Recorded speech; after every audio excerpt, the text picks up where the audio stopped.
Now before we get into today's video, I wanted to talk to you guys about Manga Amino. This video is brought to you by Manga Amino. This is another app where you can talk about manga and different things of that nature, a lot of different discussions. This one in particular, you could get more into the nitty gritty of different things regarding manga, where you get to talk about things that really focus in that not a lot of people really are going to talk about when it comes to, like, you know, the big anime communities. Everybody want to talk about the animes, and this one you can talk about the manga. The interface is pretty cool. You get to kind of go and chat around if you want to make a poll, or you want to make a blog post, or you want to ask a question, or kind of just jump into a big on discussion with people. You can do that on this app, and it's pretty cool. And honestly, I've been having a good time on there. I've made a couple of discussions myself. A recent discussion I had on there was who would win, Hokage Naruto or Ichigo at the end of Bleach. So yeah, we're kind of having some fun over there at Manga Amino. Check it out, link in the description below for iOS and Android. So if you've been following anime and manga for a while, or if you've been one of those people that watch the old stuff or read the old stuff, you definitely see that there's a change in anime and manga, as well as the fandom and what people want to see nowadays. If you go back to some of the popular stuff back in the days, it was Saint Seiya, Fist of the North Star. You fast forward 10 years from there, it was Dragon Ball, Yu Yu Hakusho, Rurouni Kenshin. You fast forward 10 years or 5 years after that, then it was Naruto, One Piece, Bleach, and then Fairy Tail. And then now the popular stuff is like Attack on Titan, Tokyo Ghoul, and the big series that come out here and there, Erased, Fate Stay Night, Fate Zero, and ReZero. And it definitely makes me wonder, why has anime changed so much when we went from simplistic things like Saint Seiya? Don't get me wrong, you know, some of the newer stuff can be simple as well. Fairy Tail is pretty much as simple as it gets. For the stuff that nowadays pops off, the newer stuff, it's always more darker or feeling a little bit more edgier, or just overall they try to be a little bit more complex. In some cases they succeed greatly, like Tokyo Ghoul. One of the changes I definitely think is due to the fact that people have grown up. A lot of people, they've been on anime and manga for 10 years plus. When they started off, they were teenagers and they were really into stuff like Naruto and One Piece and Bleach because they could identify more with the younger characters, they can identify more with the struggles that they have. And then as we got older, a lot of the fandom, they were like, you know, I'm a bit older, I can't really relate to somebody that's 15 and dealing with those problems, so you go to stuff that feels a little bit more mature. Now that's not to say that some of the popular mainstream manga nowadays are always older characters, but the situations that they're dealing with just feels a little bit more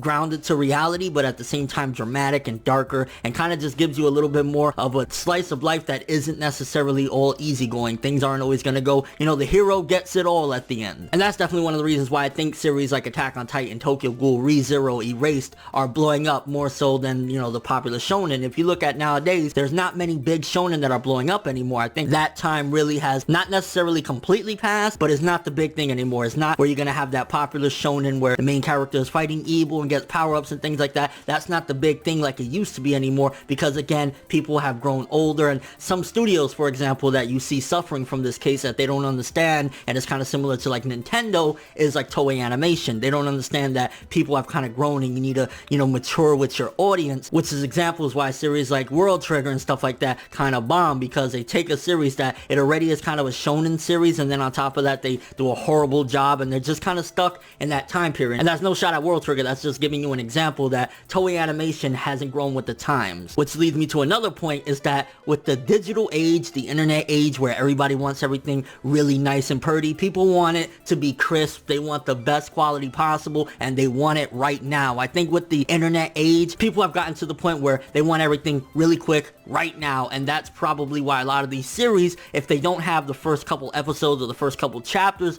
of their series just absolutely dominating with just amazing content really fast, they're not interested. So a series like One Piece nowadays, or even, you know, early Bleach and stuff like that, since they don't have that really kick hard drive to get people sucked into their world, aren't really exploding like they used to. Like One Piece nowadays, honestly, as amazing as One Piece later becomes, if it came out nowadays with the first 20 chapters or so, people will probably not really be interested. And there's no shot at One Piece either, because again, let's repeat, One Piece is absolutely amazing, great story, but it doesn't have the fastest or most incredible start for a series. And that's pretty much likewise with majority of the older popular shonen. The beginning of Saint Seiya is an absolutely amazing. Dragon Ball is kind of just a chill, funny beginning. Like none of these series really start off with a bang like series nowadays. Attack on Titan starts off immediately, main character's mother dies, bomb. Tokyo Ghoul, motherfucker's life is ruined in an instant, bam. ReZero, the first couple episodes, the main character goes through a living nightmare and is basically tortured. Let's not forget Erased, where the motherfucker has to see his mother slaughtered in the floor. And again, that's due to the internet age where everybody wants everything so quick, including the way the story is told. They don't want to wait 10, 20, 30 chapters for things to develop to a point where then it could go fast paced. They want everything fast now. And that leads into another thing. Everyone has has a lot higher expectations. Everything has to be top of the line. If it's not absolutely gorgeous Fate Stay Night, Fate Zero animation, they're disappointed or they're not liking the way it goes. If it's not strict adaptations from the manga, they're not liking the way it goes. When back in the days before the digital age, expectations were, hey, if I enjoy it, fuck it, I'm gonna get into it. Nowadays, people want every T to be crossed, every I to be dotted, and they want it to look absolutely purty when it's done. Which leads into another thing. People are a lot more critical than they were, 10 years ago, 20 years ago. People are very precise with looking at every different detail, and that's why a lot of times things that are plot holes or whatever are a lot more exploited and blown out of proportion, opposed to how things were back in the day. Saint Seiya used to have a lot of the same things that people complain about Fairy Tail, but Saint Seiya is considered legend because back in those days, people didn't really care. It was just like, oh shit, he got out of that, he kicked somebody's ass. Nowadays, everybody's looking at every little plot point. They're going back to chapter 221 to discover, oh, that's a plot hole. And a lot of that dives into the fandoms being divided. Back in the days, since people really weren't so connected with the internet and that they could talk to anybody in the world about any different series at any given time, people were more together with, like, even if we disagree about, we don't like this series, or, I don't like this series, but you like this series, they could still coincide and not really have these disgusting arguments. People nowadays, it's like,